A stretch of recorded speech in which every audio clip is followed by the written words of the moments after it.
اما بعد فاعوذ باللہ من الشیطان الرجیم بسم اللہ الرحمن الرحیم وَلَقَدْ أَخَذْنَا آلَ فِرْعَوْنَ بِالسِّنِينَ وَنَقْصٍ مِّنَ الثَّمَرَاتِ لَعَلَّهُمْ يَذَّكَّرُونَ صدق اللہ العظیم۔ آگے بڑھنے سے پہلے دو باتوں کی وضاحت ہو جائے۔ ایک تو تصحیح کرنی ہے مجھے اس بات کی کہ حضرت موسیٰ علیہ السلام جب نبوت سے سرفراز ہو کر مصر واپس آئے ہیں تو اس وقت جو بادشاہ تھا فرعون، وہ اصل میں اس بادشاہ کا بیٹا تھا جس بادشاہ کے زمانے میں کہ یہ بچے کی حیثیت سے دریائے نیل سے باہر نکالے گئے تھے اور جس کی گود میں گویا کہ پلے تھے۔ وہ فرعون بھی ابھی زندہ تھا، بوڑھا ہو چکا تھا، لیکن اس کے حضرت موسیٰ علیہ السلام کے محل میں آنے تک تو کوئی اولاد نہیں ہوئی تھی۔ بعد میں اسے بھی اللہ نے ایک بیٹا دیا اور اب وہ بیٹا جوان تھا، اور وہ بیٹا جو ہے حضرت موسیٰ علیہ السلام کے ساتھ محل میں پلا بڑھا تھا، بالکل ایسے جیسے بھائی ہوتے ہیں۔ تو اس کے دل میں بھی محبت بہت تھی، گویا کہ حضرت موسیٰ کی حیثیت بڑے بھائی کی تھی، اور اس فرعون کی جس کو اب اس باپ نے تخت سے دستبردار ہو کر اپنا زندہ ہونے کے باوجود سارے امور سلطنت جو ہے تفویض کر دیے تھے اپنے اس بیٹے کو، اس کے دل میں بھی محبت تھی اور اس نے بھی قتل کرنے سے گریز کیا۔ دوسری بات جو آخری آیت تھی 15ویں رکوع کی، یہ ہمارے لیے خاص طور پر لمحہ فکریہ ہے مسلمانان پاکستان کے لیے کہ ہم نے بھی تحریک پاکستان جو چلائی تو ہندوؤں کے غلبے کے خوف سے کہ اگر ہندوستان ایک وحدت کی حیثیت سے آزاد ہوا اور جو جدید دنیا کا جمہوری اصول ہے ون مین ون ووٹ، تو ہندو جو ہے اتنے غالب ہو جائیں گے کہ ہمیں دبا لیں گے، ہمیں ایکسپلائٹ کریں گے، ہماری تہذیب، تمدن، دین، مذہب، عقیدہ، زبان، ہر چیز کو برباد کریں گے۔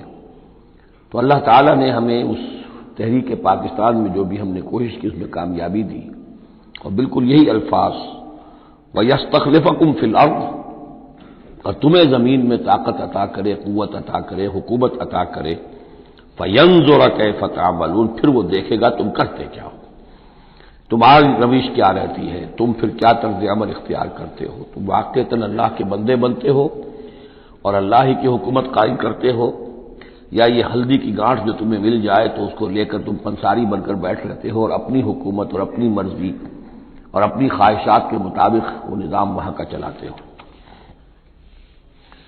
وَلَقَدْ أَخَذْنَا آلَ فِرْعَوْنَ، اور وہی قانون جو کہ سورہ انعام میں بھی آیا تھا، سورہ اعراف میں بھی، جب حضرت موسیٰ علیہ السلام آل فرعون کی طرف آئے تو اب یہ جو رد و قدح وہاں شروع ہوئی، تو اس دوران میں اللہ تعالیٰ نے قوم فرعون کے اوپر بہت سے چھوٹے چھوٹے عذاب بھیجنے شروع کیے تاکہ وہ ہوش میں آئیں، جاگیں۔ وَلَقَدْ أَخَذْنَا آلَ فِرْعَوْنَ، اور ہم نے پکڑا فرعون والوں کو بِالسِّنِينَ، بار بار قحط آ رہے ہیں، وَنَقْصٍ مِّنَ الثَّمَرَاتِ، اور فصلوں کی تباہی سے، لعلہم یذکرون، شاید کہ وہ نصیحت پکڑے۔ فَإِذَا جَاءَتْهُمُ الْحَسَنَةُ، جب بھی کبھی درمیان میں حالات بہتر ہو جاتے تھے، اچھی صورتحال ہوتی تھی، قالوا لنا هذه، وہ کہتے تھے یہ تو ہمارے لیے ہے ہی، ہماری محنت کا، ہماری پلاننگ کا، ہماری مساعی کا، ہماری جدوجہد کا ثمرہ ہے۔ وَإِن تُصِبْهُمْ سَيِّئَةٌ، اور جب انہیں کوئی تکلیف آتی تھی، یطیروا بموسیٰ ومن معہ، تو اسے سمجھتے تھے کہ یہ موسیٰ اور اس کے ساتھیوں کی نحوست کی وجہ سے ہے۔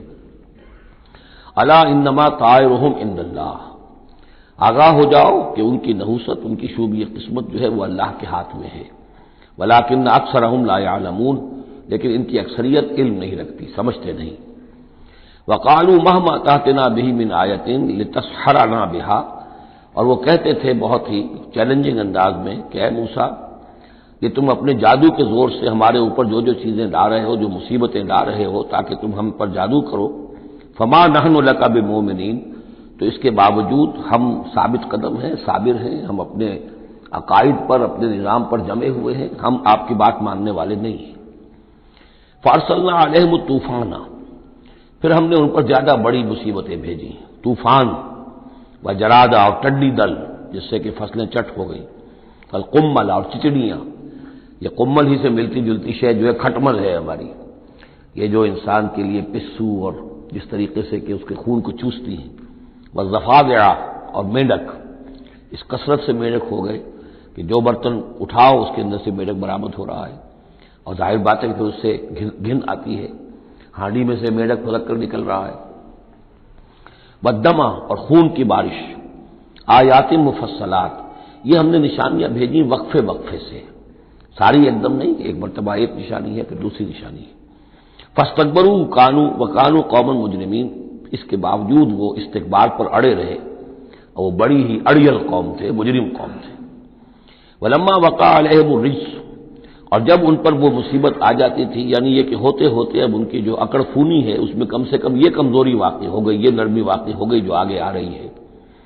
ولما وقع علیہم الرجس، جب ان پر وہ عذاب آتا تھا، قالوا یا موسیٰ، تو وہ حضرت موسیٰ سے کہتے تھے، ادع لنا ربک بما عہد عندک، اپنے رب کو پکارو، دعا کرو جو تمہارا اس سے قول و قرار ہے، تمہارا عہد ہے اس کے ساتھ، تاکہ وہ ہمیں اس مصیبت سے نجات دے۔ لئن کشفت عنا الرجس، اگر اس نے ہم سے اس عذاب کو ہٹا دیا، کھول دیا، لنؤمنن لک، ہم تمہاری بات مان لیں گے۔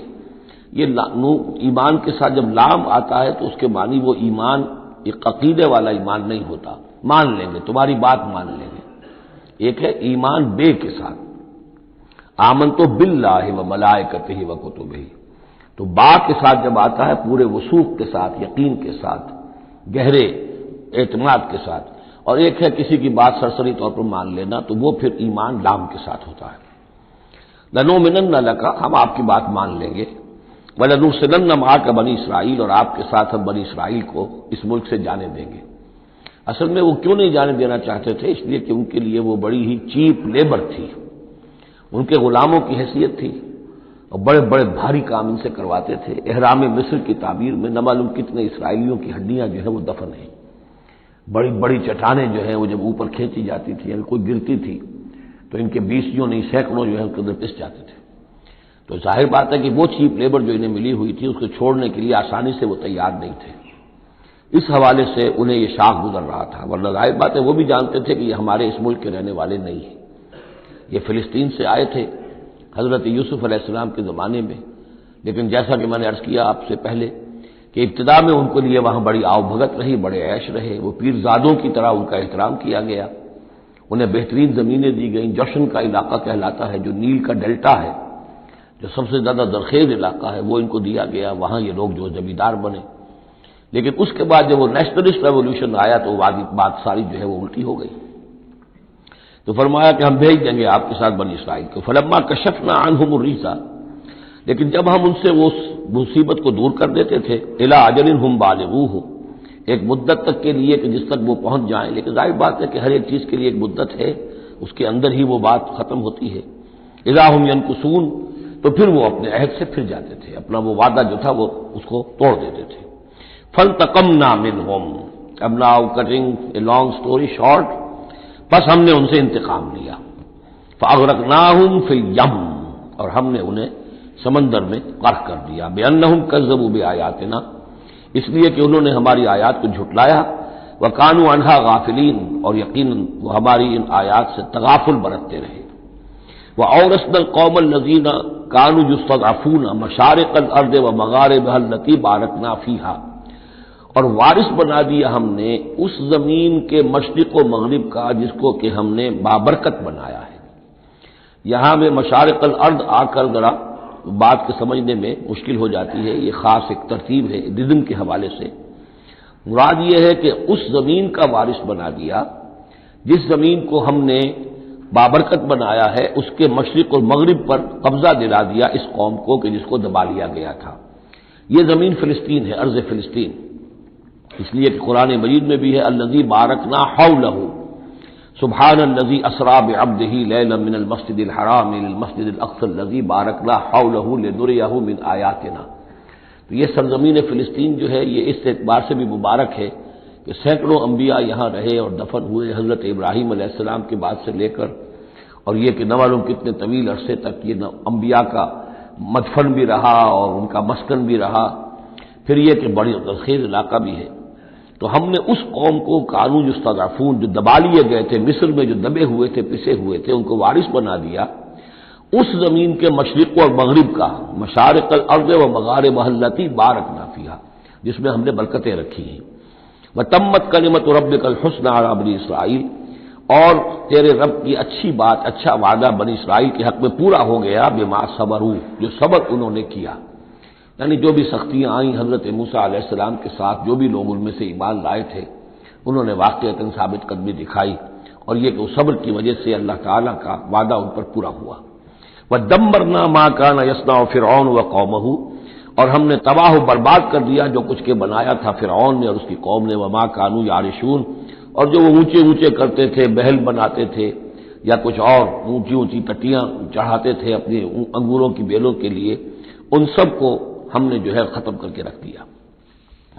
اب یہ جو تھا ان کا سفر مصر سے اور جو یہ صحرائے سینا تک آئے، اس کا تذکرہ جو ہے کئی مرتبہ اس سے پہلے مدنی صورتوں میں بھی آ چکا ہے، لیکن اب کچھ واقعات وہ بیان ہو رہے ہیں کہ جو اس ایکسوڈس کے بعد، اسے ایکسوڈس کہتے ہیں، کتاب الخروج، یعنی یہ جو باب ہے اولڈ ٹیسٹمنٹ کا، ایکسوڈس، نکلنا، مصر سے نکلنا، اس کے حالات۔ وجاوزنا ببنی اسرائیل البحر، اور پار اتار دیا ہم نے بنی اسرائیل کو سمندر کے یا دریا کے، فَأَتَوْا عَلَىٰ قَوْمٍ، تو ان کا گزر ہوا، پہنچے وہ ایک ایسی قوم پر، یعکفون علی اصنام لہم، جو اعتکاف کرتے تھے اپنے اپنے بتوں کا۔ یہ لفظ ذرا یہاں پر نوٹ کیجئے، اعتکاف کرنا۔ اصل میں جو فلسفہ ہے بت پرستی کا، جسے کہ آج کے دور میں ڈاکٹر رادھا کرشنن، جو ایک زمانے میں ہندوستان کے صدر بھی رہے ہیں، بہت بڑے فلسفی تھے، بلکہ ایک دور میں یوں سمجھیے کہ دنیا میں دو ہی فلسفیوں کا ڈنکا بج رہا تھا، ایک فلسفی مذہبی قسم کا اور وہ ڈاکٹر رادھا کرشنن تھے، اور ایک فلسفی ملحد قسم کا، وہ برٹرنڈ رسل تھا، اور یہ دونوں تقریباً ایک ہی عمر کے ہم عمر، اور دونوں ہی 90 سے اوپر ہو کر فوت ہوئے ہیں۔ تو ڈاکٹر رادھا کرشنن نے ہندوستان کے فلسفے کو گویا کہ زندہ کر دیا اپنی تصنیفات کے ذریعے سے۔ اس نے بت پرستی کا جو فلسفہ بیان کیا وہ یہ کہ ہم یہ نہیں سمجھتے کہ ان بتوں میں کچھ ہے، یہ تو اصل میں بت تو ہم کسی ڈیٹی، کوئی بھی دیوی یا دیوتا کے نام پر مناتے ہیں، اس سے دھیان کرنے کے لیے، کنسنٹریشن نہیں ہو سکتی، خو کرے پے کرے محسوس ہے انسان کی نظر، انسان جو ہے مراقبہ کرتا ہے۔ اگر آپ جو مراقبہ کرنا چاہتے ہیں، اللہ کے ساتھ دھیان لگانا چاہتے ہیں، کیسے لگائیں؟ لیکن اگر کسی تصویر کو سامنے رکھ لیں تو پھر توجہ کو مرکوز کرنا آسان ہو جائے گا۔ یہ ہے ان کا فلسفہ بت پرستی کا۔ تو اعتکاف اسی کو کہتے ہیں، جو ابھی آپ جن کو بھی اللہ توفیق دے گا اصل صحیح ہو کہ سال میں یہ 10 دن آدمی نکال لے کہ اپنی توجہات کو ہر چیز سے، دنیاوی معاملات سے، ان سے ہٹا کر اور اللہ تعالیٰ کی ذات پر وہ مرکوز کرے، ذکر پر، توجہ پر اور دعا پر، مناجات پر، یہ اعتکاف ہے۔ تو انہوں نے بت اپنے بنائے ہوئے تھے اور ان بتوں کا اعتکاف کرتے تھے۔ قالوا یا موسیٰ اجعل لنا الہا کما لہم آلہہ، انہوں نے کہا کہ اے موسیٰ ہمارے لیے بھی کوئی الہ بنا دو، معبود بنا دو، کوئی ایسی نشانی ہو جس کو کہ ہم ذریعہ بنائیں، اس کے اوپر اعتکاف کریں، گیان دھیان کا مرکز اس کو بنا لیں۔ قال انکم قوم تجہلون، حضرت موسیٰ نے فرمایا کہ تم جہل کا ارتکاب کر رہے ہو، کیا بات کہہ رہے ہو؟ ان ہؤلاء متبر ما هم فیہ، یہ لوگ جس چیز میں ہیں یہ تو ہلاک ہونے والے ہیں، برباد ہونے والے ہیں۔ وباطل ما كانوا يعملون، اور جو کچھ یہ کر رہے ہیں وہ سب باطل ہے، اس کی کوئی حقیقت نہیں ہے۔ قال غیر اللہ ابغیکم الہا، حضرت موسیٰ نے فرمایا کہ کیا میں اللہ کے سوا تمہارے لیے کوئی الہ تلاش کروں؟ وهو فضلکم علی العالمین، اور اس نے تو تمہیں فضیلت دی ہے تمام جہان والوں پر۔ وَإِذْ أَنْجَيْنَاكُمْ مِنْ آلِ فِرْعَوْنَ، اور ذرا یاد کرو جبکہ ہم نے تمہیں نجات دی آل فرعون سے۔ یسومونکم سوء العذاب، یہ الفاظ جو کہ تم سورہ بقرہ میں بھی آئے ہیں اور اس کے بعد بھی آئے ہیں۔ یسومونکم سوء العذاب، وہ تمہیں مبتلا کیے ہوئے تھے بدترین عذاب میں۔ یقتلون ابناءکم ویستحیون نساءکم، وہ قتل کر ڈالتے تھے تمہارے بیٹوں کو اور زندہ رکھتے تھے تمہاری بیٹیوں کو۔ وفی ذالکم بلاء من ربکم عظیم، اور یقیناً اس میں تمہاری رب کی طرف سے بہت بڑی آزمائش تھی۔ وَوَعَدْنَا مُوسَىٰ 30 لَيْلَةً، اور ہم نے بلایا موسیٰ کو 30 راتوں کے لیے، عام طور پر دن رات، لیکن یہ کہ عربی میں جو محاورہ ہے وہ رات کا ذکر کرتے ہیں۔ 30 راتوں کے لیے وَأَتْمَمْنَاهَا بِعَشْرٍ، روایات سے معلوم ہوتا ہے کہ اولین جو تھی طلبی وہ 30 رات کے لیے ہوئی تھی، لیکن اس میں جو چلہ تھا جو حضرت موسیٰ علیہ السلام کو کاٹنا تھا، اس میں روزہ بھی تھا مسلسل 30 دن کا، تو اس میں یہ ہے کہ کسی وقت ان سے ضبط نہیں ہو سکا، اور مسواک کر لی تھی، وہ جو روزے کی وجہ سے منہ کے اندر ایک طرح کی بو پیدا ہو جاتی ہے، اس کو برداشت نہ کر سکے، تو اس کی پاداش میں، اب یہ روایات ہیں، میں نہیں کہہ سکتا کہ کس حد تک ان میں صحت ہے، فَأَتْمَمْنَاهَا بِعَشْرٍ، تو مکمل کر دیا ہم نے اس مدت کو 10 دن سے، اور فَتَمَّ مِيقَاتُ رَبِّهِ 40 لَيْلَةً، تو وقت مدت پوری ہو گئی اس کے رب کی، یعنی 40 راتیں۔ یہیں سے ہمارے ہاں تصوف میں اہل صوفیہ نے 40 کا یہ چلہ کشی، 40 دن 40 رات کا چلہ کاٹنا، یہ جو ہے نکالا ہے۔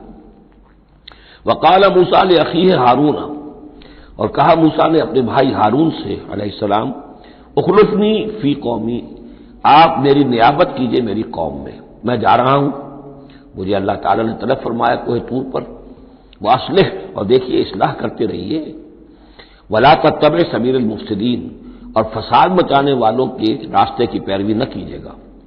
ولما جاء موسیٰ لمیقاتنا، اور جب موسیٰ پہنچے ہمارے وقت مقرر پر، وکلمہ ربہ، اور ان سے کلام کیا ان کے رب نے، قال رب ارنی انظر الیک، انہوں نے درخواست کی پروردگار مجھے اپنا دیدار عطا فرما، مجھے دکھا کہ میں تجھے دیکھوں۔ قال لن ترانی، اللہ نے فرمایا تم مجھے ہرگز نہیں دیکھ سکتے، ولکن انظر الی الجبل، لیکن ذرا اس پہاڑ کو دیکھو، فإن استقر مکانہ، اگر وہ اپنی جگہ پر کھڑا رہ جائے، برداشت کر جائے ہماری تجلی کو، فسوف ترانی، تو تم بھی سوچنا کہ شاید ہمیں دیکھ سکو۔ فلما تجلی ربہ للجبل، جب اللہ نے اپنی تجلی ڈالی پہاڑ پر، اب یہ جلی کہتے ہیں روشن چیز کو، جلی شے روشن، تجلی یہ باب تفاعل ہے، کسی شے کا خود روشن ہو جانا، تو اللہ تعالیٰ کی یہ ذات کی تجلی ہے کہ جو پہاڑ پر ڈالی گئی، جعلہ دکن، جس سے کہ وہ پہاڑ جو ہے وہ بالکل ریزہ ریزہ ہو گیا، وخر موسیٰ صاعقا، اور حضرت موسیٰ علیہ السلام بھی تجلی باری تعالیٰ کے اس بالواسطہ مشاہدے کے نتیجے میں بھی وہ بے ہوش ہو کر گر پڑے۔ فلما افاقا، جب انہیں افاقہ ہوا، ہوش میں آئے، قال سبحانک، اب انہوں نے کہا اے اللہ تو پاک ہے، تبت الیک، میں تیری جناب میں توبہ کرتا ہوں کہ میں نے جسارت کی تھی، میں نے جو ہے اپنی حیثیت سے بڑھ کر تجھ سے سوال کر لیا تھا، وانا اول المومنین، اور میں پہلا ہی ہوں ایمان لانے والا، بغیر دیکھے تجھے ماننے والا ہوں۔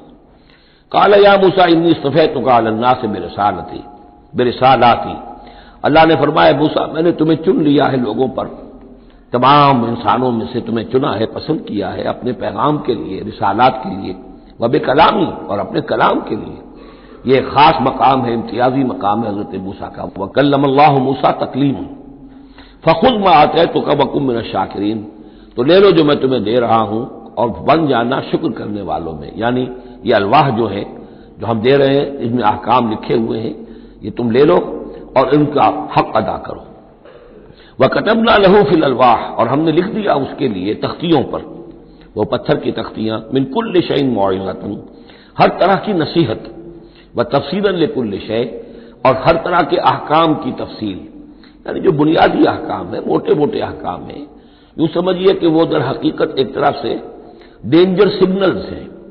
اگر آپ کسی پہاڑی راستے پر جا رہے ہیں تو جگہ جگہ آپ کو نشانات ملتے ہیں کہ ذرا یہاں بچ کے گزرنا، تو شریعت خداوندی جو ہے وہ بھی در حقیقت انسانی تمدن کا جو پیچیدہ سفر ہے اس میں ڈینجر کوشنز ہیں، ڈینجر سگنلز ہیں، یہاں اس سے ذرا دور رہنا، اس سے ذرا ہٹ کر رہنا، اس کے اندر اندر آدمی جو ہے وہ اپنی محنت کرے، کوشش کرے، جدوجہد کرے، مباحات کے دائرے کے اندر جو بھی اس کا ہے چوائس اس کو اختیار کر لے، لیکن جو محرمات ہیں وہ حدود ہیں، تلک حدود اللہ فلا تقربوها، تو شریعت کی جو آسمانی شریعت ہے اصل بنیاد یہی ہے کہ زندگی کے ہر گوشے سے متعلق چند موٹے موٹے احکام دے دیے، اس کے اندر جو ہے وہ کھلا چھوڑ دیا انسان کو کہ اب اس کے اندر اپنی سمجھ سے، اپنے اجتہاد سے، اپنی کوشش سے، اپنی عقل کو بروئے کار لا کر کام کرو۔ وَكَتَبْنَا لَهُ فِي الْأَلْوَاحِ مِنْ كُلِّ شَيْءٍ مَوْعِظَةً وَتَفْصِيلًا لِكُلِّ شَيْءٍ فَخُذْهَا بِقُوَّةٍ، تو اے موسیٰ اس کو تھام لو مضبوطی کے ساتھ، وَأَمُرْ قَوْمَكَ، اور اپنی قوم کو بھی حکم دو، يَأْخُذُوا بِأَحْسَنِهَا، کہ وہ اسے پکڑیں، اس کو تھامیں اس کی بہترین صورت کے اندر۔ اس کے مراد کیا ہے کہ ہر معاملے کے اندر درجے ہوتے ہیں، آپ کو ایک چیز بتائی جا رہی ہے، اس میں ایک درجہ اونچا ہے، ایک اس سے کمتر ہے، آپ اونچے سے اونچے درجے کی طرف آنے کی کوشش کیجیے. یہی بات جو ہے مسلمانوں سے بھی پھر کہی گئی ہے. آخری پاروں میں ہم دیکھیں گے چل کر کہ وہ لوگ کہ جو کلام کو سنتے ہیں، یستمعون القول فیتبعون احسنہ، وہ کلام کو سنتے ہیں پھر جو اس کی بہترین بات ہوتی ہے اس کو اختیار کرتے ہیں. ایک یہ ہوتا ہے آدمی سوچتا ہے کچھ اور کمی والی بات ہو جائے، ڈھیل ہو جائے، رعایت ہو جائے، چلیے پاس مارکس مجھے مل جائیں، مجھے فرسٹ ڈویژن نہیں چاہیے، مجھے سیکنڈ ڈویژن نہیں چاہیے، ڈسٹنکشن نہیں چاہیے، پاس ہی ہو جاؤں. لیکن یہ معاملہ دین میں نہیں ہونا چاہیے. یہ معاملہ دنیا میں کرو، دین میں اچھے سے اچھا، اعلی سے اعلیٰ، جیسا کہ ہم پڑھ چکے ہیں سورہ مائدہ کے اندر، اذا اتقوا وآمنوا وعملوا الصالحات ثم اتقوا وآمنوا ثم اتقوا واحسنوا واللہ یحب المحسنین. ہے جستجو کہ خوب سے ہے خوب تر کہاں، کیوں نہیں بہتر سے بہتر کی طرف جاتے؟ جتنا آج وقت لگا رہے ہو دین کے لیے اس سے زیادہ لگاؤ کل، اور پرسوں اس سے آگے تمہارا قدم پڑنا چاہیے، نہ یہ کہ آدمی جو ہے وہ پیچھے کی طرف دیکھے. وَأَمُرْ قَوْمَكَ يَأْخُذُوا بِأَحْسَنِهَا، اس کا جو بہترین رخ ہے اس کو اختیار کریں. سَأُرِيكُمْ دَارَ الْفَاسِقِينَ، ان قریب میں تمہیں وہ گھر دکھا دوں گا جو اس وقت فاسقوں کے قبضے میں ہے. یعنی یہاں جو کچھ ہوا ہے، کوہ طور جو ہے وہ سمجھ لیجئے کہ وہ سینائی پیننسلا کا جو ساؤدرن ٹپ ہے وہاں پر ہے تقریباً کوہ طور. تو گویا کہ خلیج سویز کو کراس کیا یا کہیں سے کسی جھیل کو کراس کر کے مصر سے آئے سینائی پیننسلا میں، پھر یہ کہ خلیج سویز کے ساتھ ساتھ ہو کر ساؤدرن ٹپ تک پہنچ گیا پورا قافلہ. یہاں پڑاؤ رہا ان کا طویل عرصے تک، اور یہیں پر پھر حضرت موسیٰ علیہ السلام طلب کیے گئے کوہ طور پر. وہاں سے اب واپس آ گئے. اب ان سے کہا گیا کہ آگے بڑھو، اور خلیج عقبہ کے ساتھ ساتھ ہو کر داہنی جو ہے کھاڑی جو ہے ریڈ سی کی، اس سے آگے بڑھو اور فلسطین میں جا کے اب تمہیں جنگ کرنی ہے. تمہارا وہ ملک جو ہے جو تم چھوڑ کر آئے تھے تقریباً جو سمجھیے کہ 700-800 برس پہلے یا اس کے آس پاس، اب اس کے اوپر قبضہ ہے مشرکوں کا، کافروں کا، جاہلوں کا. اب اس اپنی سرزمین کو ان سے آزاد کرانے کے لیے اب تمہیں جہاد کرنا ہے، وہ جس کا ذکر ہم سورہ مائدہ میں پڑھا ہے. تو اس کا یہاں پر تذکرہ ہو رہا، سوریکم دار الفاسقین، یعنی وہ فلسطین تک اب میں تمہیں لے جاؤں گا اور تمہیں دکھا دوں گا وہ جگہ جو تمہارا اصل مسکن ہے، اور اس کے لیے یہ ہے کہ تمہیں اب ان فاسقوں کو وہاں سے نکالنا ہوگا. سأصرف عن آیات الذین یتکبرون فی الارض بغیر الحق، میں پھیر دوں گا اپنی آیات سے ان لوگوں کے رخ کو جو زمین میں ناحق تکبر کرتے ہیں.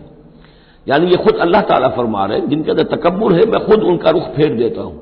وہ ہماری آیات کو دیکھتے ہی نہیں، سمجھتے ہی نہیں، اس لیے کہ تکبر ہے. تکبر وہ شے ہے جو اللہ کو سب سے زیادہ ناپسند ہے. فرمایا گیا ہے ایک حدیث میں، حدیث قدسی میں، الکبر ردائی، تکبر میری چادر ہے. تو اگر کوئی اور تکبر کرتا ہے تو گویا کہ میری چادر میرے شانے سے وہ گھسیٹ رہا ہے، تو اس کے خلاف میرا اعلان جنگ ہے. ایک اور حدیث میں فرمایا لن يدخل الجنہ من کان فی قلبہ مثقال حبۃ من کبر، جنت میں کبھی داخل نہیں ہو سکے گا وہ شخص جس کے دل میں دانے کے برابر بھی تکبر ہے. تکبر سب سے بڑا روگ ہے. تو جن لوگوں کے اندر تکبر ہے ہم ان کا رخ پھیر دیتے ہیں اپنی آیات سے، ہم انہیں اس کا اہل نہیں سمجھتے کہ وہ ہماری آیات کو سمجھیں اور دیکھیں. وَإِن يَرَوْا كُلَّ آیَةٍ لَا يُؤْمِنُوا بِهَا، اور اگر وہ سرسری طور پر دیکھ بھی لے، ساری نشانیاں دیکھ لیں، تب بھی وہ ایمان لانے والے نہیں ہیں.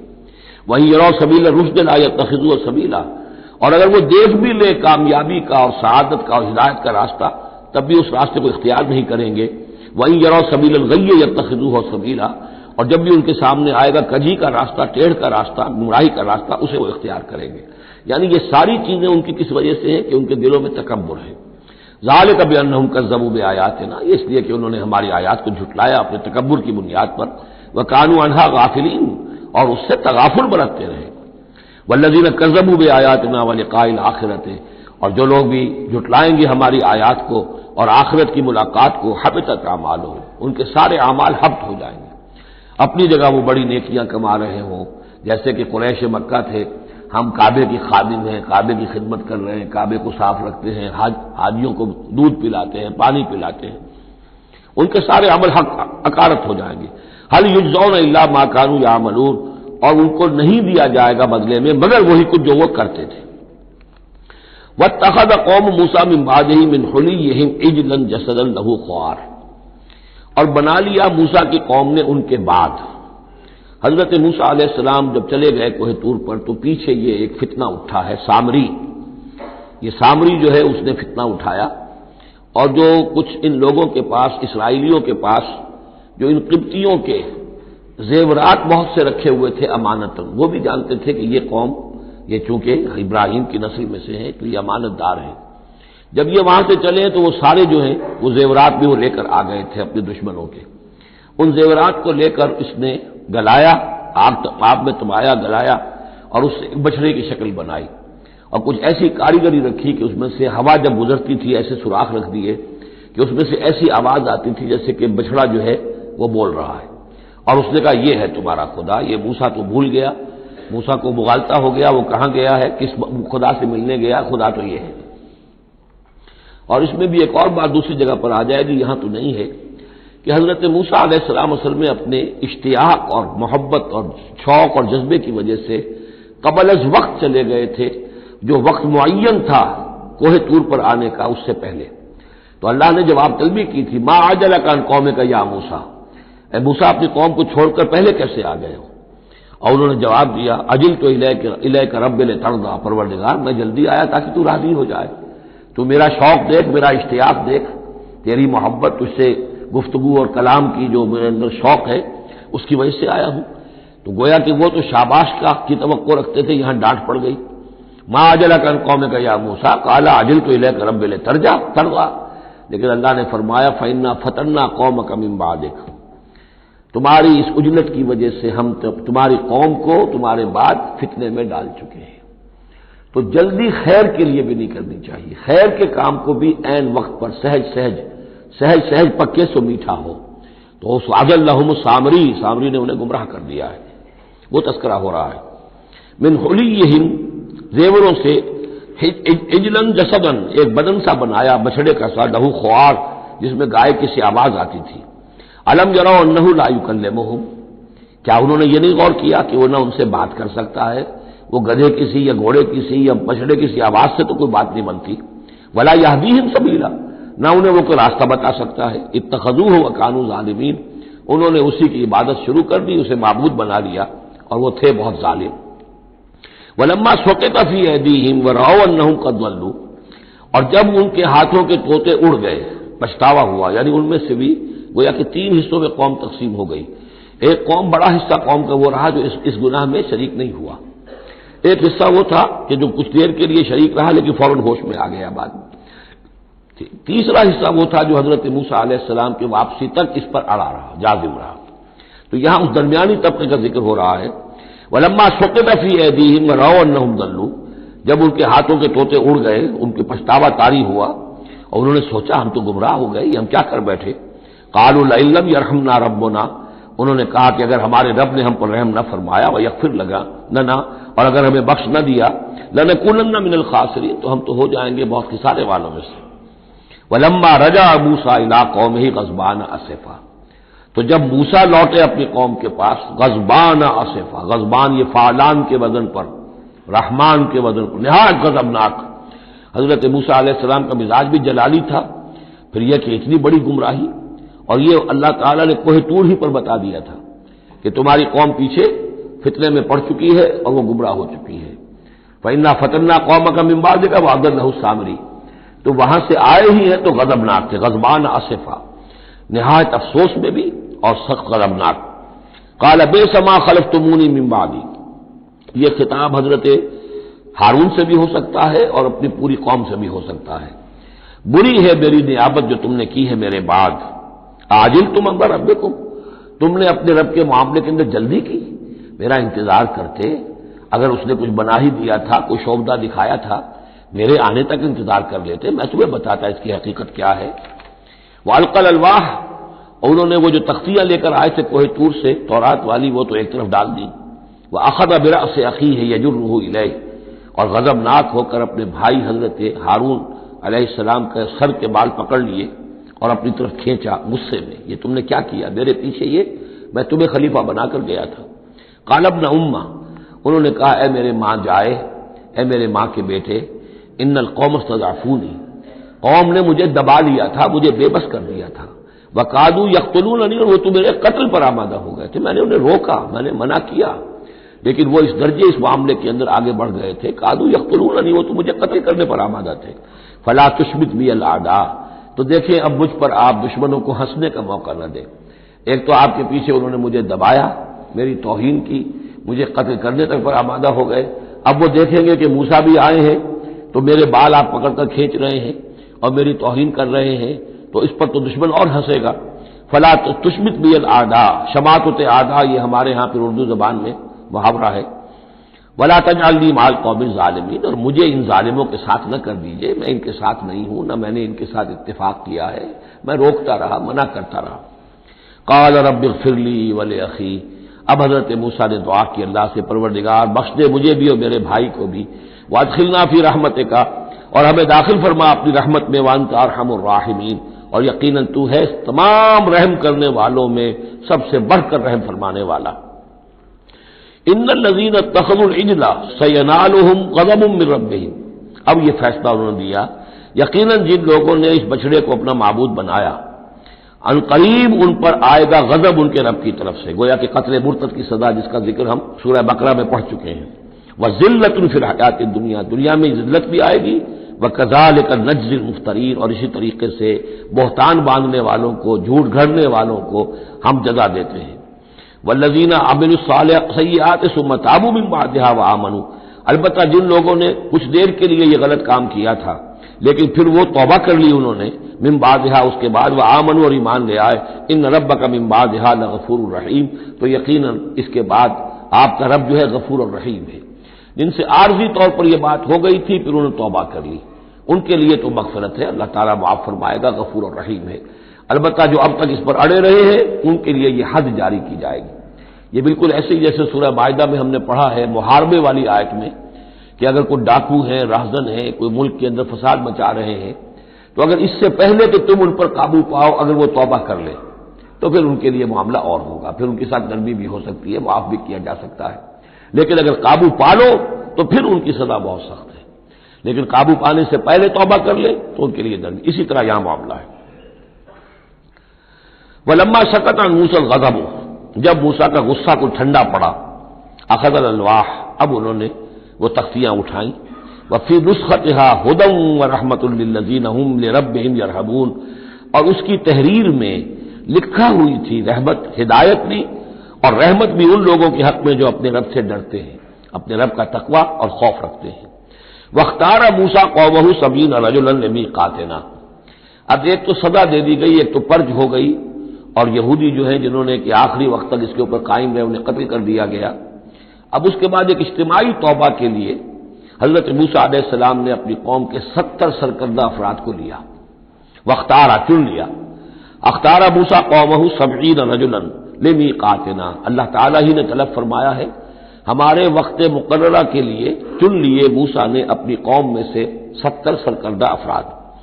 فلما اخذتهم الرجفۃ، جب وہ آئے ہیں کوہ طور پر یا اس کے قریب تو ان کے اوپر کپ کپی طاری ہو گئی یا زلزلے نے آ پکڑا، یعنی وہ ایک سخت ترین جو ہے ان کے لیے پھر خوفناک صورت پیدا کر دی گئی۔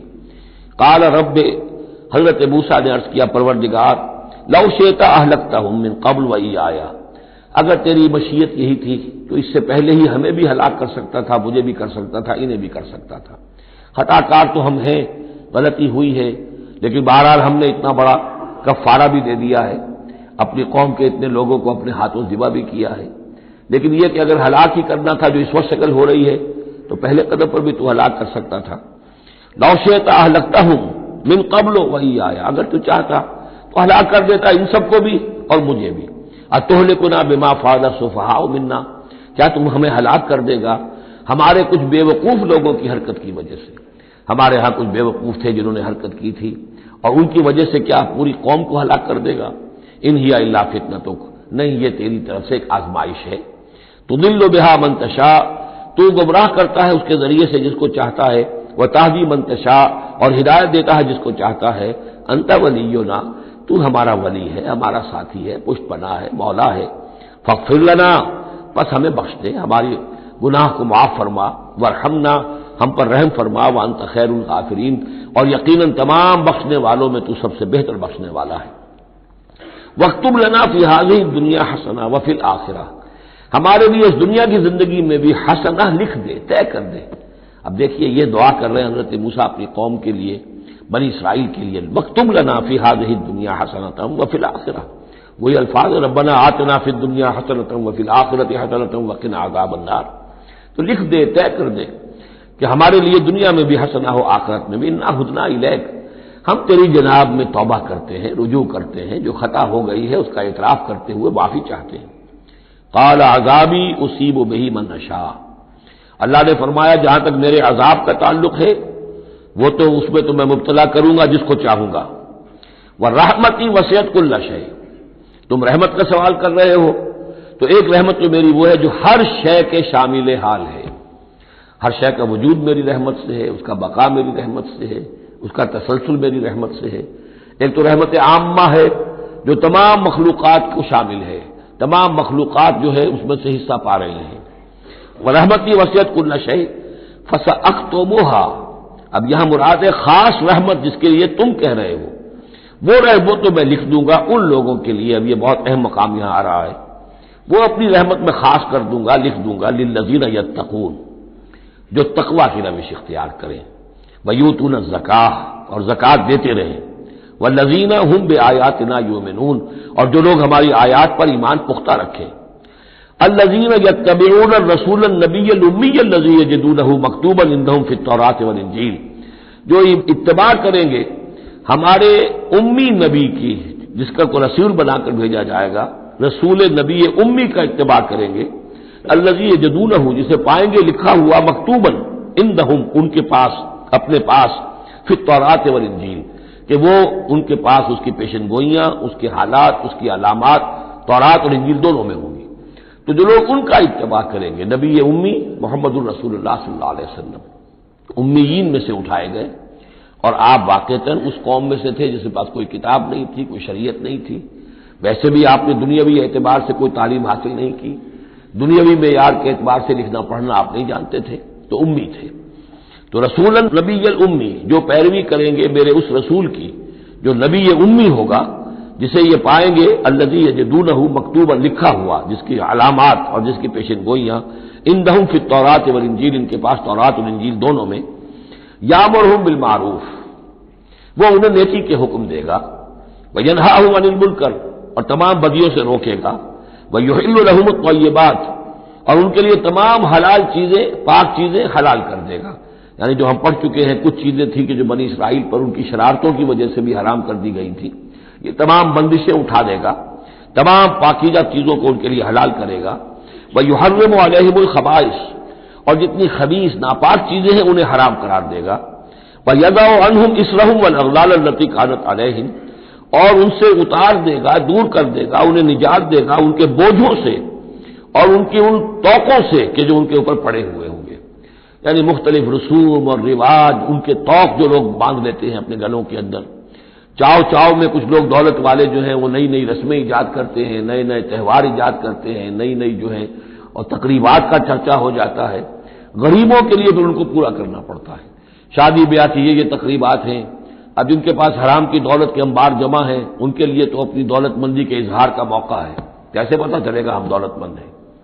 اسی طریقے سے جیسے کہ ہندوؤں کے ہاں بنیے کی دولت کیا لگتی تھی مکان پر یا بیاہ شادی پر، باقی کھانا پینا ان کے ہاں نہیں تھا، نہ اچھا پہننا، نہ اچھا کھانا، نہ اچھا پینا، لیکن مکان بنائیں گے تو عالیشان، اور دوسرے یہ کہ شادی کریں گے تو پھر ٹھاٹ کے ساتھ۔ یہی ہمارے ہاں بھی معاملے چلے آ رہے ہیں، وہ ہندوانہ پس منظر ہے اور اس میں رسومات ہیں۔ اب یہ امیروں کے لیے تو چونچلے ہیں، غریبوں کے لیے یہ اسر اور اغلال ہیں۔ اسر وہ بوجھ کو جن کو لے کے چل نہ سکے، نتیجہ کیا نکلتا ہے؟ بچیاں بیٹھی ہوئی ہیں، ہاتھ پیلے نہیں ہو سکتے، شادی نہیں ہو سکتی، نہ نومن تیل ہو، نہ رادہ ناچے، نہ سارے تقاضے پورے ہوں، نہ شادی ہو سکے۔ تو یہ جو اسر اور اغلال لوگوں نے، پھر یہ کہ جو سوشل ایوولوشن کہہ لیجئے یا جو بھی اس کے اندر تنزل ہوا ہے، جس کے نتیجے میں لوگوں کے اوپر طرح طرح کی قیدیں آ گئی ہیں، کہیں جو ہے وہ جاگیرداری نظام آ گیا ہے، اس کی قید ہے، کہیں بادشاہت ہے، امپیریلزم ہے، اس کی قید ہے، کہیں سرمایہ دار نظام ہے، اس کا تشدد ہے۔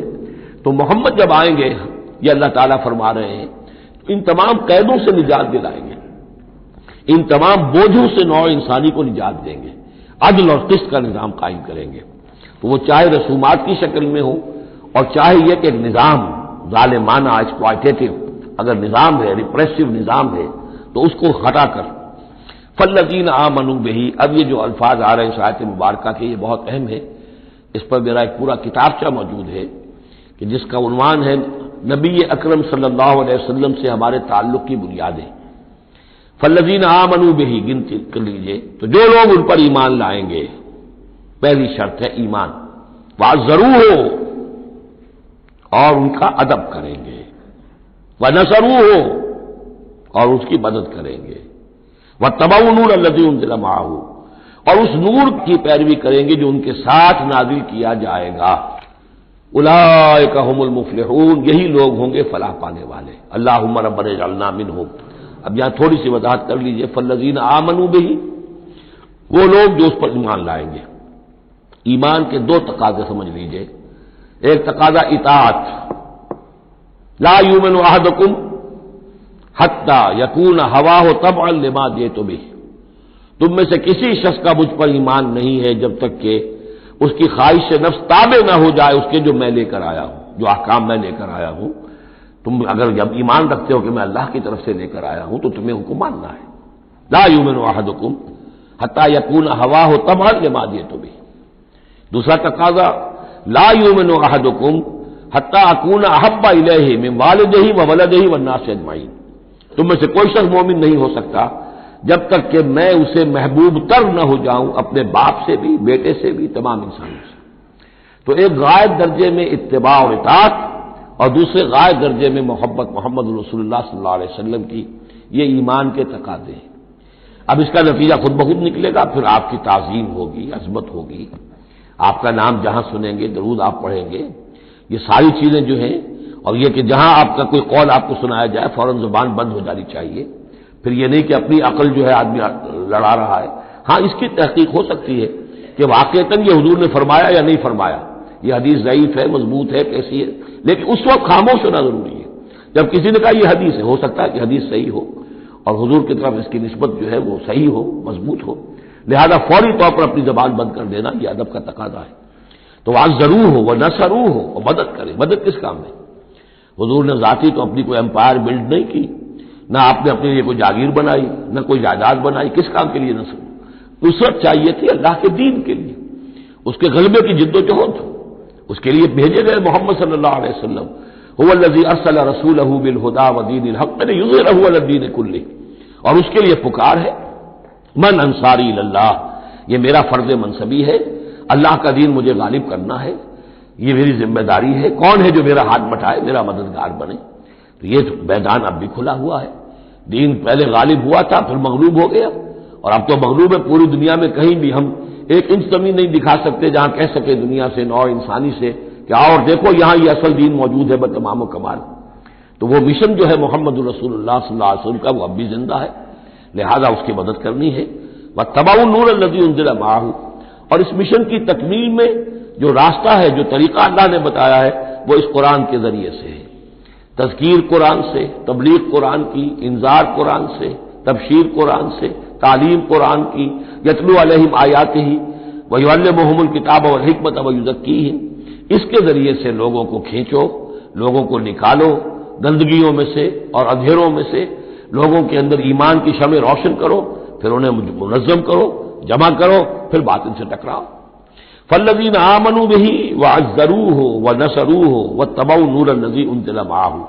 تو جو لوگ ان پر ایمان لائیں گے اور ان کی تعظیم کریں گے اور ان کی مدد کریں گے اور اس نور کی پیروی کریں گے جو ان کے ساتھ نازل کیا جائے گا، یعنی قرآن مجید حضور کے ساتھ یہ نازل کیا گیا، بھیجا گیا.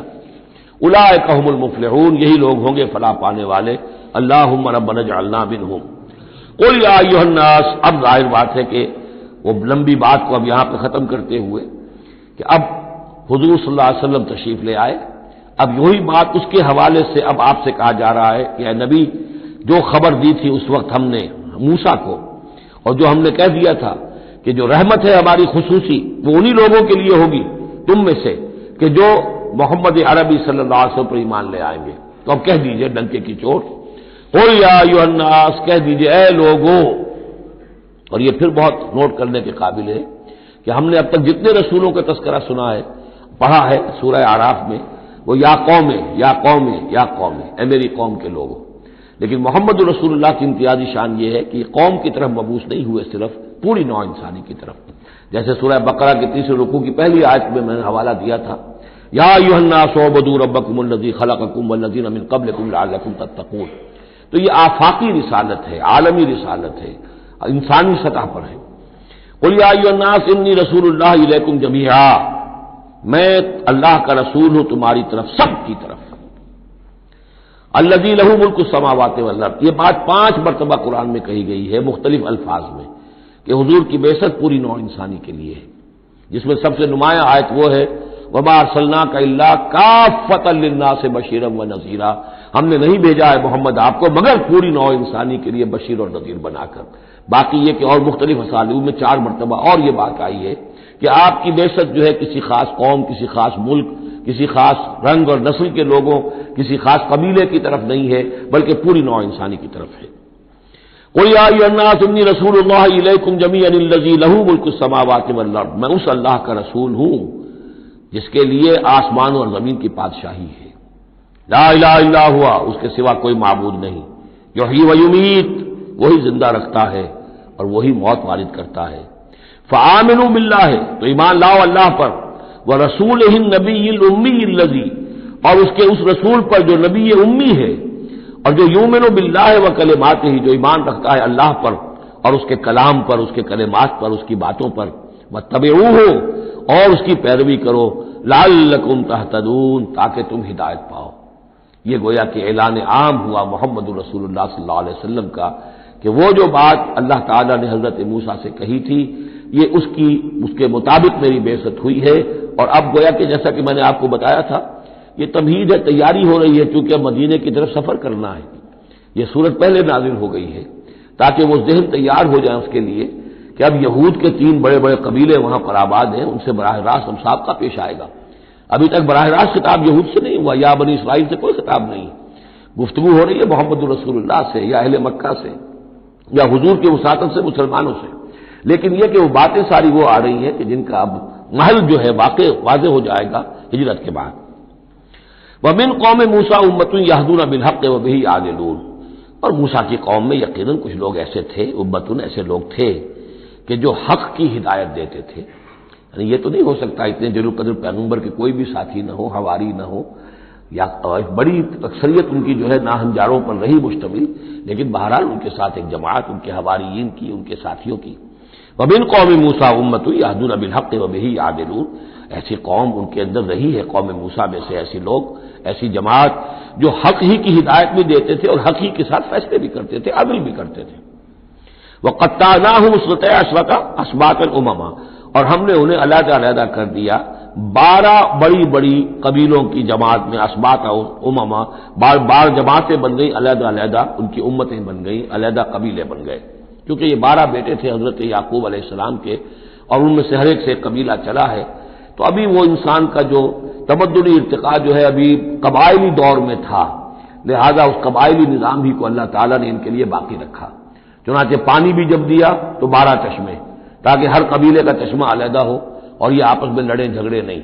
ہر قبیلے کا کوئی اپنا سردار ہے، اس کا اپنا ایک نظام ہے، کوئی نزاع ہو گیا ہے تو وہ آپس میں اس کو حل کر سکتے ہیں.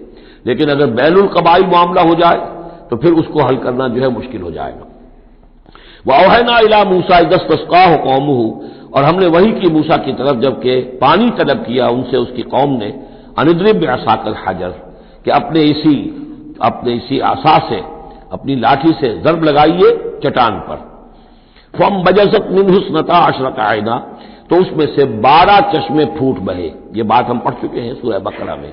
قَدْ عَلِمَ كُلُّ أُنَاسٍ مَشْرَبَهُمْ، ہر قبیلے نے، ہر قوم نے پہچان لیا، معین کر لیا اپنے مشرب کو. مشرب یہ بھی اس میں ظرف ہے، پینے کی جگہ، اپنا گھاٹ معین ہو گیا. یہ چشمہ ہمارا، یہ چشمہ ان کا، یہ چشمہ ان کا ہے، یہ بنی لاوی کا ہے، یہ فلاں کا ہے، بنی یہودا کا ہے.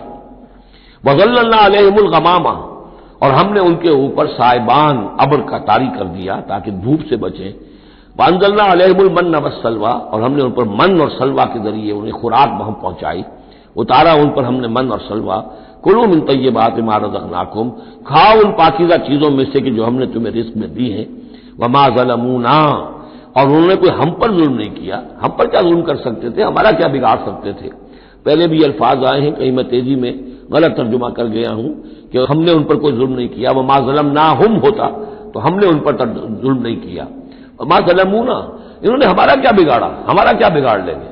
ایک حدیث قدسی میں آتا ہے کہ میرے بندو، اگر تم سب کے سب اولین اور آخرین اور انس اور جن سب بدترین جیسے ہو سکتا ہے تم میں سے کوئی شخص ویسے بن جاؤ تب بھی میرے خزانے میں کوئی کمی نہیں آئے گی، اور تم سب کے سب اولکم و آخرکم و انسکم و جنکم سب کے سب مل جاؤ اور بہترین میرے مطیع بن جاؤ، میرے بندگی کرنے والے بن جاؤ، میرے خزانے میں کوئی اضافہ نہیں ہوگا، میں تو غنی ہوں۔ تو وما ظلمونا، انہوں نے ہم پر ہمارا کچھ نہیں بگاڑا، ولکن کانوا انفسہم یظلمون، لیکن وہ خود اپنی ہی جانوں پر ظلم کرتے رہے۔ وَإِذْ قِيلَ لَهُمُ اسْكُنُوا هَٰذِهِ الْقَرْيَةَ، اور یاد کرو جب ان سے کہا گیا تھا کہ آباد ہو جاؤ اس بستی میں، یہ جیریکو، اریحا، پہلا شہر فلسطین کا کہ جو یوشع ابن نون جوشوا ان کی سرکردگی میں جب بنی اسرائیل نے قتال کیا ہے پھر تو یہ پہلا شہر فتح ہوا۔ جب ان سے کہا گیا کہ اب اس میں تم رہ سکتے ہو، بس جاؤ، وَكُلُوا مِنْهَا حَيْثُ شِئْتُمْ، اور اس میں سے جو بھی چاہو جہاں سے بھی چاہو تم کھاؤ، وَقُولُوا حِطَّةٌ، اور دیکھو استغفار کرتے رہو، کہتے رہو اے اللہ ہمارے گناہ جھاڑ دے، ہماری کوتاہیاں، ہماری جو بھی کوئی کمیاں رہ گئی ہیں ان کو پورا کر دے۔ وَادْخُلُوا الْبَابَ سُجَّدًا، اور جب داخل ہو شہر کے دروازے میں تو سر جھکا کر داخل ہو، تمہاری گردنیں اکڑی ہوئی نہ ہو۔ نغفر لکم خطیئاتکم، ہم تمہاری جو بھی خطائیں ہیں وہ بخش دیں گے، جو بھی غلطیاں ہوئی ہیں فروغ گزاشتیں ہوئی ہیں ان سب سے درگزر فرمائیں گے۔ سنزید المحسنین، اور نہ صرف یہ کہ وہ خطائیں معاف کر دیں گے، جو ان میں سے محسن ہوں گے تم میں سے انہیں تو اب اور دیں گے، ان کے درجات بلند کریں گے، ان کو اور اونچے سے اونچے مراتب عطا کریں گے۔ فبدل الذین ظلموا منہم قولا غیر الذی قیل لہم، تو بدل دیا ان میں سے جو ظالم تھے، گناہ گار تھے، ایک ایسی بات کو کہ جو ان سے کہی گئی تھی اس کی بجائے، یعنی وہ کہا گیا تھا حطۃ حطۃ حنطۃ حنطۃ، ہمیں گیہوں چاہیے گیہوں چاہیے۔ فارسلنا علیہم رجزا من السماء، تو ان پر ہم نے آسمان سے ایک عذاب بھیج دیا، جن لوگوں نے وہ غلط حرکت کی تھی ان پر پلیگ آئی اور وہ سب کے سب ہلاک ہو گئے۔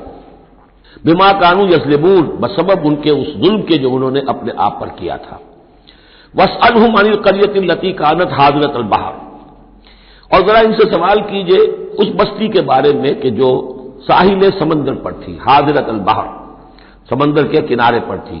یہ اب اصحاب سبت کا واقعہ آ رہا ہے۔ اس یادونا، اور عام طور پر خیال یہ کہ جو ایلات کی بندرگاہ ہے یہاں پر یہ واقعہ ہوا تھا، اب بھی وہ ایلات کی بندرگاہ ہے۔ 1967 میں جو جنگ ہوئی تھی عرب اور اسرائیل جنگ، اس میں اصل میں اسی ایلات کی بندرگاہ کا گھیراؤ کر لیا تھا صدر ناصر صاحب نے، بلاکیڈ آف دی ایلات پورٹ، اور اس کے نتیجے میں پھر بڑا زبردست جو ہے حملہ کیا اچانک جو ہے اسرائیل نے، اور یہ کہ صحرائے سینا بھی مصر سے ہتھیا لیا تھا، گولان ہائٹس جو ہے وہ سیریا سے اس نے فتح کر لیے، اور پورا مغربی کنارہ جو اردن کا جو ہے اتنا بڑا علاقہ، زرخیز ترین علاقہ جو ہے فلسطین کا، وہ اردن سے اس نے ہتھیا لیا تھا، جس میں سے صرف سینائی پیننسلا بھی واپس کیا گیا ہے، اور یہ جو مغربی کنارے پر ان کی کوئی ایک آٹونومس سی چھوٹی سی ریاست قائم کرنے کی کوششیں ہو رہی ہیں، باقی یہ کہ گولان ہائٹس پر ابھی کوئی معاملہ نہیں ہوا۔ تو وہیں پر اسی ایلات بندرگاہ پر یہ واقعہ ہوا ہے، وہیں پر یہ کوئی قوم مچھیروں کی آباد تھی۔ واسألہم عن القریۃ التی کانت حاضرۃ البحر، وہ سمندر کے کنارے آباد تھی، اذ یعدون فی السبت، جبکہ وہ سبت کے قانون میں حد سے تجاوز کرنے لگے۔ اذ تأتیہم حیتانہم یوم سبتہم شرعا، جبکہ آتی تھیں ان کی مچھلیاں ان کے پاس یوم سبتہم، جس دن کہ ان کا سبت ہوتا تھا، شرعا، شرع جیسے کہ نیزہ کو چلاتا ہے، یعنی یہ کہ کبھی اگر آپ نے کماڑی میں کھڑے ہو کر دیکھا ہو تو کبھی کبھی ایسا ہوتا ہے کہ کوئی مچھلی جو ہے وہ چھلانگ مار کے اوپر آتی ہے پھر اندر چلی جاتی ہے۔ اب ظاہر بات ہے کہ یہ اٹکیلیاں کرتی تھی مچھلیاں، اللہ تعالیٰ نے سکس سینس دے رکھی ہے، حیوانات کو بھی ہے، انہیں پتہ چل گیا تھا ہفتے کا ایک دن ایسا ہے کہ ہمیں کوئی ہاتھ نہیں لگاتا، اب وہ آ رہی ہیں، اٹکیلیاں کر رہی ہیں، چھلانگیں لگا رہی ہیں، یہ کھڑے ہوئے ہاتھ بندھے ہوئے ہیں، اس لیے کہ سبت ہے، ہفتے کا دن ہے، پکڑ تو نہیں سکتے، تو شرعاً آتے تھے جسے نیزے چل رہے ہوں۔ وہ یوم لا یثبتون لا یاتیہم، جس دن سبت نہیں ہوتا تھا یعنی باقی 6 دن وہ دور کہیں گہرے پانی میں چلی جاتی تھی۔ اور گہرے پانی میں جا کے مچھلیوں کا پکڑنا جو ہے اس وقت تک تو انسان کے پاس آلات نہیں تھے۔ کذالک نبلوہم بما کانوا یفسقون، اس طرح ہم نے انہیں آزمایا تھا، ایک بڑی آزمائش میں ڈال دیا کہ دیکھیں یہ کتنے ثابت قدم رہتے ہیں، شریعت کے حکم پر قائم رہتے ہیں اور فاقہ برداشت کر لیتے ہیں، یا یہ کہ شریعت کے ساتھ کوئی استہزاء کرتے ہیں، تمسخر کرتے ہیں۔ وَإِذْ قَالَتْ أُمَّةٌ مِّنْهُمْ، یہاں بھی نوٹ کر لیجئے کہ جیسے وہاں معاملہ ہوا، تین حصوں میں یہ قوم تقسیم ہو گئی۔ ایک حصہ وہ تھا کہ جس نے اس گناہ میں حصہ نہیں لیا اور وہ منع بھی کرتا رہا کہ مت کرو، دیکھو نہیں منکر کا فریضہ سر انجام دیتا رہا، یہ اللہ تعالیٰ کا۔ وہ کرتے کیا تھے؟ ہفتے کے روز گئے، گڑھے کھودے اور سمندر کا پانی اس میں لے آئے ساحل کے ساتھ گڑھے کھود کر، تو اس کے ساتھ مچھلیاں بھی آ گئی، واپسی کا راستہ کر دیا بند، مچھلی کو ہاتھ نہیں لگایا، ہفتے کو اتوار کو جا کے مچھلی پکڑ لی، تو فائدہ کیا ہوا؟ اصل میں ہفتے کا قانون تو یہ تھا کہ ہفتے کا دن تم لگاؤ اللہ کی یاد میں، ذکر میں، عبادت میں، تورات پڑھو، پڑھاؤ، سیکھو، سکھاؤ۔ 6 دن تم کام کرو دنیا کا، اپنی معاش کا، 7واں دن تم فارغ رکھو اللہ کے لیے، دین کے لیے۔ لیکن جب وہ گڑھے کھودنے میں دن صرف ہو گیا تو چاہے مچھلی پکڑی یا نہیں پکڑی، تو جو اصل روح تھی اس حکم کی وہ تو ختم ہو گئی۔ تو یہ ہے کہ جس میں انہوں نے استہزاء کیا، گویا کہ شریعت کا مذاق اڑایا۔ اب ایک تو وہ تھے کہ جنہوں نے نہ تو اس جرم میں حصہ لیا اور وہ منع بھی کرتے رہے، ایک وہ تھے کہ جو حصہ تو نہیں لیا جرم میں لیکن منع نہیں کرتے تھے، خاموش رہتے تھے، تیسرے وہ تھے کہ جو جرم کے اندر باقاعدہ جری ہو کر وہ حصہ لے رہے تھے۔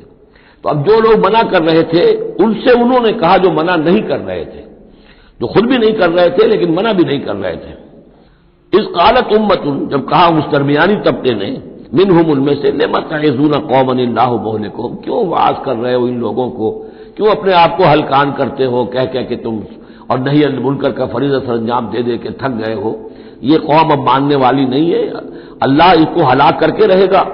لم تعظون قوما اللہ مہلکہم او معذبہم عذابا شدیدا، یا انہیں پھر عذاب دے گا بہت سخت عذاب۔ قالوا، اب یہ جواب کن کی طرف سے ہے؟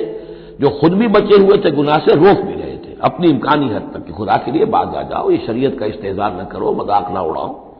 قالوا معذرۃ الی ربکم، انہوں نے کہا کم سے کم اپنے رب کے ہاں ہم عذر تو پیش کر سکیں گے کہ اے پروردگار، ہم آخری وقت تک انہیں روکتے رہے، ہم نہیں عن المنکر کا فرض سر انجام دیتے رہے، ہم نے اپنی بات نہیں چھوڑی، ہم نہ صرف یہ کہ اس گناہ سے خود بچے رہے بلکہ ان گناہ گاروں کو بھی روکتے رہے۔ وَلَعَلَّهُمْ يَتَّقُونَ، اور یہ اس سے بھی زیادہ اہم ہے، اور کیا پتہ ہو سکتا ہے ان میں تقویٰ پیدا ہو جائے۔ کیسے آپ کہہ سکتے کسی ایک بندے کی سمجھ میں آ جائے، کوئی ایک شخص تائب ہو جائے؟ تو جیسا کہ حضور کی حدیث ہے، حضرت علی سے خطاب کر کے آپ نے فرمایا، لا یہدی اللہ بک رجلا واحدا خیر لک من حمر النعم، اگر اللہ تمہارے ذریعے سے علی ایک شخص کو بھی ہدایت دے دے تو یہ تمہارے لیے سرخ اونٹوں سے بڑھ کر دولت ہے۔ تو اگر ایک بھی بچ جائے، لعلہم یتقون، فلما نسوا ما ذکروا بہ، تو پھر جب انہوں نے نظر انداز کر دیا اس نصیحت کو جو انہیں کی جا رہی تھی، یعنی لگے رہے اپنے اس جرم کے اندر، انجینا الذین ینہون عن السوء، ہم نے بچا لیا ان کو جو کہ بدی سے روکتے تھے، عذاب سے بچے ہیں صرف وہ جو بدی سے روکتے تھے۔ وَأَخَذْنَا الَّذِينَ ظَلَمُوا بِعَذَابٍ بَئِيسٍ بِمَا كَانُوا يَفْسُقُونَ، اور پکڑ لیا ہم نے ان کو کہ جو اس ظلم میں، گناہ میں اور شریعت کا استہزاء کرنے میں کہ جو مجرم تھے، ان کو ایک بہت ہی برے عذاب میں پکڑا، ان کی اس ناہنجاری کی وجہ سے، سرکشی کی وجہ سے، نافرمانی کی وجہ سے۔